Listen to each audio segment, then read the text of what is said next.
Anniversary of the 1998 Padres, which went through the postseason into the World Series. Tony Gwynn was on that team. Tony Gwynn is on both teams, the 84 team and the 98 Padres.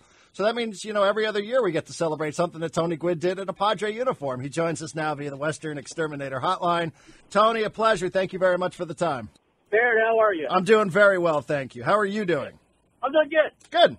What'd you think of that fight the other night before we get rolling on the 98 Padres? I mean, it was like a bunch of guys you played with are fighting each other. I know. I've only seen the highlights of it. I didn't, I wasn't watching the game live. I was working, obviously. But yeah, the kid, Tweet gets hit in the face. And then, they answer back to hit Montero in the back. Kennedy, that pitch to Greinke, it didn't look good. At least on TV, it didn't look good. And, obviously, teams, they're going to fight for their guys. They're going to be upset. But, for a minute, you see Mark McGuire and Matt Williams, Alan Trammell, Kirk Gibson, Don Mattingly. It was like all these guys are out here on the field. And, it's not a pretty sight. You don't like to see those things happen. But, in the course of 162 games, like you said, I think the Dodgers are frustrated. They're in last place. You're just not going to have somebody come on your field and try to dictate the action. It's just, over the course of 162 games, it's not going to happen. So I understand the fireworks. I don't know what happened with the suspensions yet, but there's going to be some. And again, it's that unwritten code. You hit one of my guys, I'm going to hit one of your guys. I think that kind of came into play. I'm glad you brought up the unwritten code word because, one of the analyses or whatever of that fight itself, I saw this from Jason Stark. Marty actually pointed this out to me, and she said that Jason Stark said that the problem with Greinke's retaliation against Montero is it took him till the third pitch to hit Montero, and I guess there's some sort of unwritten rule somewhere, according to the Diamondbacks, that if you can't hit a guy with the first pitch, then you have no business trying to hit him with the second or third pitch. Have you ever heard of that before?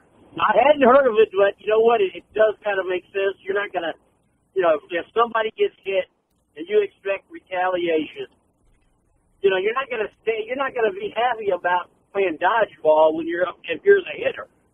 And if it takes you 3 times to retaliate, I kind of get that. See, like I said, I didn't see this game live, so I don't, know what the context was.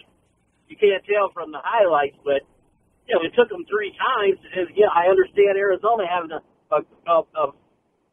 beef with that, but then to have Kennedy come back and hit Greinke, I mean that was really close to his head. I mean, it hit him in the shoulder, and I don't care who's hitting, I don't care what the situation is. When you throw a ball up at somebody's head, that's what's gonna happen. Guys are gonna fight for their guys, and you could drill them in the back or drill them in the ribs, hit them in the leg, whatever. But you get close to somebody's head, you're asking for trouble. And obviously I think that's what you saw with those coaches being upset was that pitch to Greinke was very close to hitting him in the head. He's already been out already because of a brawl. They're definitely going to fight to the end for him. I'm going to guess that Dick Williams never subscribed to that unwritten rule that if you don't hit a guy on the first pitch, then you can't hit him on the second or the third pitch based on everything that happened in '84 with the Braves. Right? I was going to say, if you saw that Atlanta Braves game, we tried to hit Caswell Perez I don't know how many times. And again, when that starts to happen, there's going to be, you're going to have 2 teams getting upset. And if it took them 3 times to hit Montero, it's the recipe for disaster. We're talking to Tony Gwynn at San Diego Sports Leader, the Mighty 1090. The Padres tomorrow night at Petco Park are going to be honoring. It is the 15-year anniversary of the 98 Padres, which went to the World Series. Before the game, out in the park at the park, and I think all around the park, there's going to be autograph signings, and a lot of the players are coming back here. I think there's only a handful that aren't. Tony, I'm just going to take a guess. It probably never gets old talking about the 98 Padres. It probably never gets old talking about the 84 Padres as well. But how much are you looking forward to it tomorrow night? I am. This is always a lot of fun. That team was a close-knit group. I think we all kind of thought we had a chance to get to the World Series before spring training even started that year. And so it's the one team that I played on where there was, for us, there was high expectations. And I think we all kind of fed off each other. We all, I'll use Kevin Brown as an example. I think I learned a lot about focusing and concentration just watching him pitch for us that one year in '98. And I think all of us, kind of benefited from that. And, we always look forward to getting together because when we get together, it's like we've never left, and so good group of guys, and we look forward to getting out there, seeing each other again tomorrow night because it brings back a lot of good memories. That team was famously dismantled after the year. I mean, for lack of any other way to say it. Did you guys know in '98 what the future was going to hold for that team? Because, you had a lot of guys end up in different cities after that season. Did you guys get a sense that, hey, we better figure this out. We better make this happen. We better make this materialize now because we don't know about next year? Talked about it really from spring training. From the start of spring training, we knew that this group of guys were only going to be together 1 year. Kevin Brown, the free agent. We had some contracts running out. I think Caminiti's and Finley's contracts were running out, and we kind of knew we were only going to be together 1 year, so it was, just a balanced team. We had good pitching. We had a great bullpen. We played good defense. We could bang the ball around, had some power, had some speed. And, we knew. Nobody, amongst the players, we talked about it all the time, but, we didn't talk about it publicly that much because, honestly, we wanted the focus to be on what we were doing on the field, but I think there was a sense in the clubhouse that we had 1 year to get it done, and we were going to definitely try to do that. As somebody who was living elsewhere at the time, I'm very fortunate that I had a chance to work with Tim Flannery for as long as I did because he provides great perspective about '84 and about '98, and he was in uniform there as well. And I remember him telling stories on the air, and we're talking with Tony Gwynn. Tony, he would say as a coaching staff, he's your third base coach at the time, that the coaches were scared to death about the way you guys were playing in the month of September. He said, we tried everything. Like we had meetings, we had the players do players-only meetings. What do you remember about the month of September there? Were the players concerned about the way you guys were playing going into the postseason? Well, I was. I think some of us were because, we hit a stretch there in the middle of August where, we just were playing great baseball. And, in August, I think everybody thought we were going to be the number one seed, have home field advantage throughout the playoffs. And we got to September, and we really struggled in September. And we went from being the 1 seed to the 3 seed, and now all of a sudden you got to go on the road. You got to play Houston and face Randy Johnson. And I could sense Boch and the coaching staff being a little bit apprehensive because, we were a team that, played pretty well at home, and it looked like we were going to be the high seed and have home games. And now all of a sudden you're having to go on the road and having to play Houston. But, as players, we felt like we were the best team in the National League that year. And whether we were at home or on the road, ultimately it just came down to execution. And we didn't do a good job executing in September. And we got into the playoffs, and Kevin Brown pitched one heck of a game in Game 1. I think he struck out 15 guys. We won 2-0, beat Randy Johnson 2-0. And that was a year where we had the off days. So, we won Game 1, we lost Game 2, and because of the off days, Randy Johnson threw Game 3. And we ended up winning that game. Jimmy Laris hit a pinch hit home run in Game 2 and another home run in Game 3. And we went on to beat Houston. But, I totally get that. I totally understand because September we didn't – I don't even think we were over 500 in September. So, and then the fact we got to the postseason and played really pretty well in the National League side of it, I thought we were the best team. I thought we played like it, and we ended up winning and going to the World Series. If there's one snapshot from that postseason, whether it's the first round, whether it's the NLCS or the World Series, what's the snapshot that you always think about the most? I mean, is there one moment there that stands out to you more than anything else? I think about winning that Houston series and just seeing everybody, not only the players and coaches, but the fans, really, really being involved in it. We felt like we were playing for the city. We wanted to be the first team, to win a World Championship. And that was talked about a lot in the clubhouse, but again, wasn't talked a lot about publicly. But I think that was the mindset. And after we won the Houston series, you know, seeing the players out on the field celebrating with the fans, hearing a roar. It's, you know, there's two roars that I still hear in my head. It's, you know, beating the Cubs in '84 and beating the Astros in '98, and, you know, 60,000 people in the stands. It was still one of those feelings you'll always remember. For the remainder of your career, when you were on the same field with Richie Garcia, what was the conversation like? With who? With Richie Garcia, the umpire for Game 1 of the World Series. Oh, yeah. Well, you know, I don't like to make excuses. You know, I just remember standing in right field.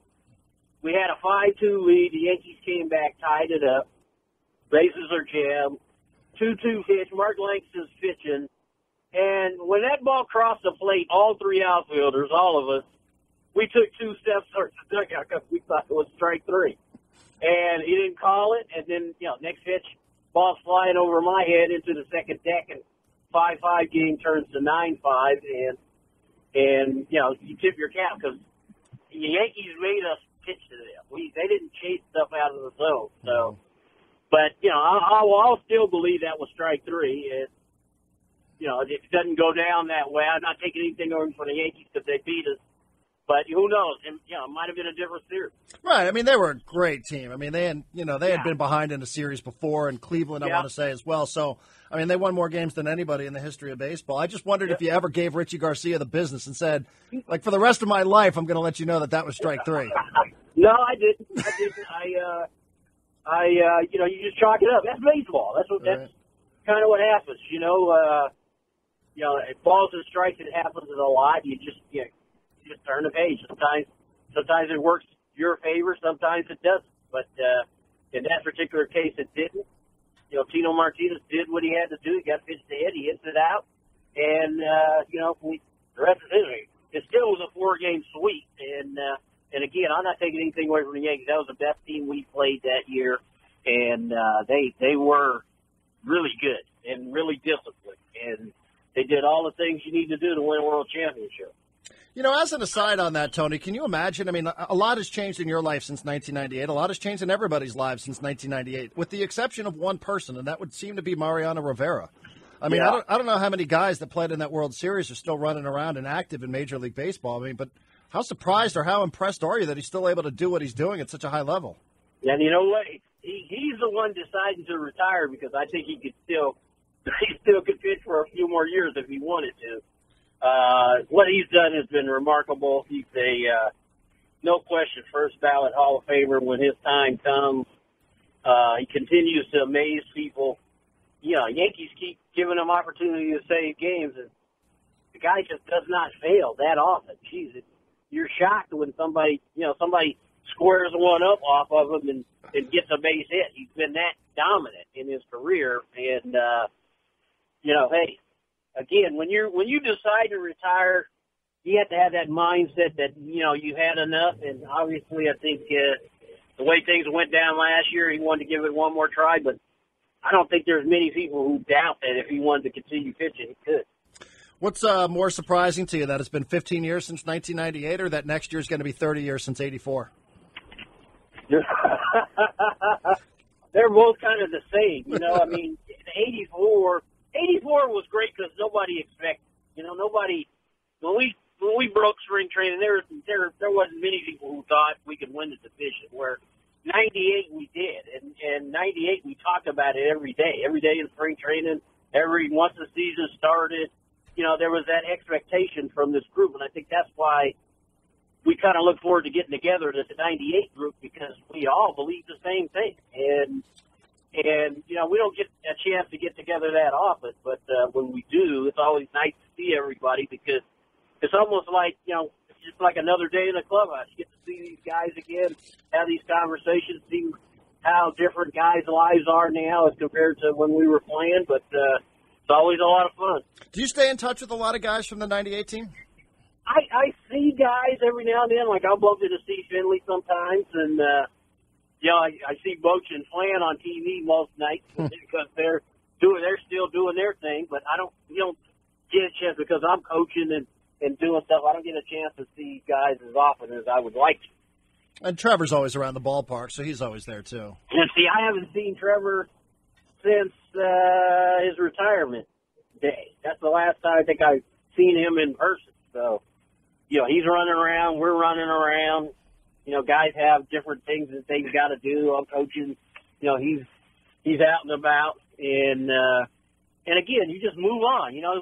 Everybody seems to think that, baseball is the only thing that we do. But, you got other things that you want to do and you want to accomplish, you want to see.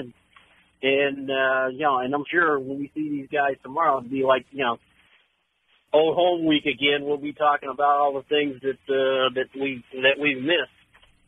Well, are they going to make you and Sweeney work, or are they actually going to let you guys enjoy the night? It's going to be both. I'm doing the game, so I'm going to get there early and have a chance to sit with the guys. I think we're going to sign autographs in the park, and then we're going to get introduced, and then I'm going to go to work. So that's how it goes. That is how it goes. Tony, always a pleasure. Thank you very much. Really, I hope you get a chance to enjoy it tomorrow night and seeing all the guys. It sounds like they're going to be well represented from the 98 Club. Thank you very much for the time. No problem, Darren.